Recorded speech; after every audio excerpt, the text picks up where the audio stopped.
What's up, guys? So I just watched 2 episodes of Sakamoto Days. So if you guys don't know what this anime is, because it just came out, the manga's been out. Of course, the source material has always been out before it, but for anyone who doesn't really know, it's about Toro Sakamoto, one of the most feared hitmen in the underground world. His name sent shivers down the spine of rivals and allies alike, but everything changes when he met her. So you guys can see here, he met this chick that is obviously very crazy. Just jumped off the building just to make him make a promise that he would no longer kill, but just help others, right? So yeah, look at this, man. Holy crazy gal that he fell in love with. So everything changed when he met her, the woman who stole his heart and made him reconsider his life choices. Yeah. So you know what this really reminds me of is if it was like an alternate reality where John Wick. You guys seen that movie, right? John Wick. If not, pretty great movie. It has a lot of action just like this. It really reminded me a lot of Sakamoto Days.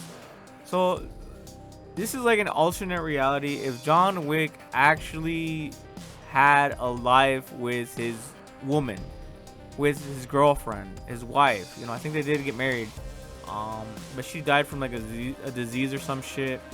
And obviously someone killed his doge, so he went on a rampage because of that. Okay, so imagine if John Wick actually had a kid with his wife and he settled down in a store, running a store. It's like a little baby store, like a 7-Eleven in Japan. Imagine that. This anime would be it. This anime would totally be the alternate reality of John Wick if he actually quit the game or retired. But of course these guys never retire.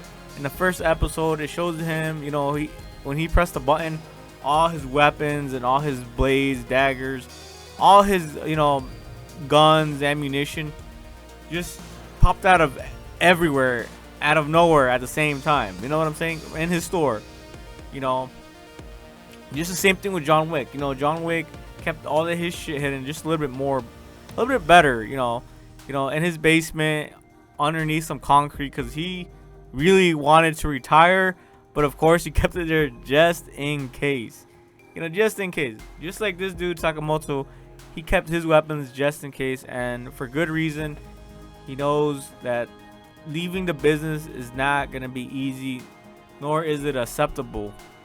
And here we go. Toro has traded his weapons for, well, he didn't really trade it. If you guys seen episode 1, he didn't really trade it. Alright, so his former rivals don't believe he's truly out of the game. But yeah, with his hand side barred from killing, Toro must get creative. Yeah, definitely 100%. From clever traps to unexpected distractions. Toro. No, it really reminded me of how they say John Wick killed a man with a pencil. Like if you guys in this episode, he was like messing these guys up with like pans, pots, and like spatulas. It was like the funniest shit I've ever seen. Let's see who's fighting these guys. Yeah, right here, you guys can see him.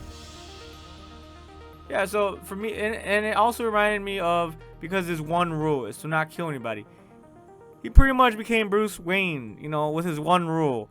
You can't kill anybody, because killing, well, because I think, he doesn't, Bruce obviously didn't like killing because his parents were killed, or he just didn't like it. But here, he obviously has the same rule now.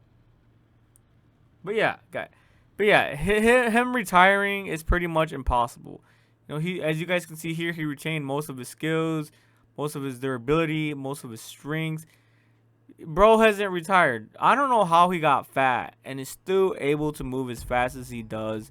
Either that, or these are just literally lower caliber enemies, But I have a bad feeling that shit will turn dark real right away when he meets someone who's actually extremely powerful. And I think that's when shit's gonna hit the fan. But so far, it's been pretty clean episode, just showcasing his prowess, showcasing his family. Obviously, he befriended this other assassin who has clairvoyance as a power, and obviously, it showcased him of helping his fellow human beings, his neighbors, people across the street, old men. It's just been really straightforward so far.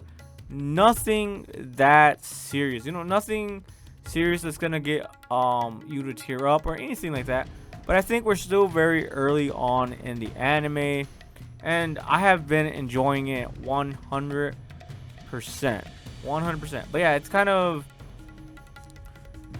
of sad sometimes seeing someone go from their glory days to their retired days. So it's really hard for me to see him trade places, but at the same time it's really heartwarming when they show him with his family. He was eating together with his family. I think that was a lot of episode 1. In this episode, it just showcased him buying donuts for his family, and then obviously they got squished. But yeah, I think we've met all the main characters now. This redheaded girl, Lao or whatever, Lamao, Lim Fao. No, I'm kidding. If you guys know, you guys know. Lim Fao, working for the Chinese. But yeah, and then obviously the main character is gonna be Lim Fao, and then this blonde boy right here, the clairvoyant, and then there's Sakamoto. But yeah, so far the anime has been good. If go check it out if you guys really enjoyed John Wick. Honestly, bro, that's the first thing that I thought about. But yeah, that is all, guys.